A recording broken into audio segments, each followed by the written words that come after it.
Okay, I have a couple more, excuse me, I have several more statutory updates to give you, and we're going to start with the first one.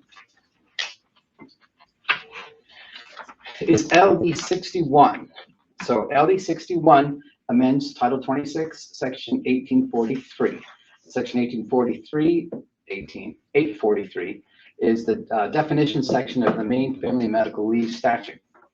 As you should know, it provides that a private employer who has 15 or more employees in one location, or 25 if you're a local government, must provide 10 work weeks of family medical leave over a 2-year period to an eligible employee who's met the work requirements, where the employee's been employed for at least 12 consecutive months. And this can be for a serious health condition of the employee, birth of a child, adoption of a child, serious health condition of a child, domestic partner, child, parent, domestic partner, sibling, or a spouse, for donation of an organ, or for the death or serious health condition of a spouse or immediate family member who's in the military and on active duty.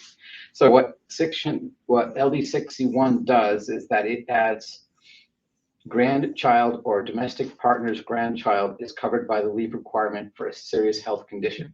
So now if there's a serious health condition of a grandchild or a domestic partner's grandchild, it's an eligible reason for taking state family medical leave.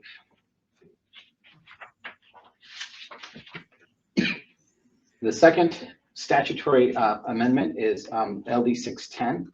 This amends Title 26, Section 635. Section 635. It had provided, this is the provision that deals with recovery of overcompensation paid to an employee. So 635 had provided that an employer could withhold up to 10% of the net amount of an employee's pay without their permission to recover an overpayment.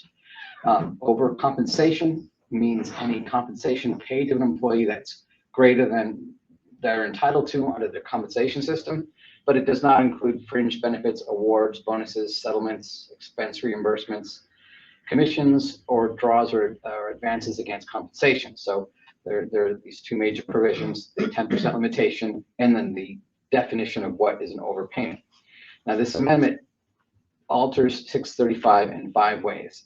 The first thing it does is to define employer to include state and local government and any person acting directly or indirectly in the interest of an employer. This is really a clarification. I don't think there was any confusion before that state and local governments weren't covered, but now the answer is out there and they are definitely covered. The second thing it does is it excludes paid leave from the definition of overcompensation. So if paid leave, if it's made out,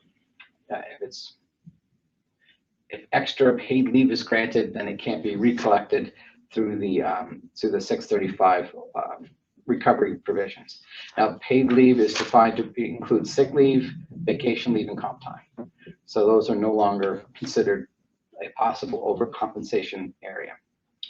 The third, and perhaps one of the more important provisions, is that it reduces the amount of pay that can be retained without an employee's written agreement from 10% to 5%.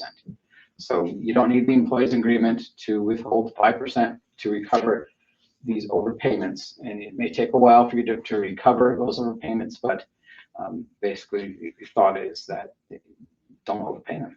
Don't make that mistake and you won't have to worry about it. The other thing you can do, of course, is you can still get your written agreement from the employee and you can withhold whichever amount you agree to. If it's in writing, make sure it's in writing and signed by the employee. The fourth thing that this provision does is it sets a statute of limitation on recovery of overpayments. So an employer can only recover overpayments that occur within the last 3 years of the discovery of the overcompensation. So if you made an overcompensation and you just sit on it for several years and you don't do anything about it, after 3 years you will lose the right to recover the overpayment. And then finally, the LD 610 amends the statute to provide that the statute does not limit an employee's general civil remedies against an employer. So again, that's probably more of clarification, but if an employee decides they want to sue you for whatever, then this the statute is not going to preempt them from doing so. So I've saved the most complicated provision, and I'm probably going pretty quickly here, but but they're pretty short. I have saved the most complicated provision for the last LD 1106. This is an amendment to Title 26, Section 621A. Now, this provision requires the timely payment of wages, full and accurate wages.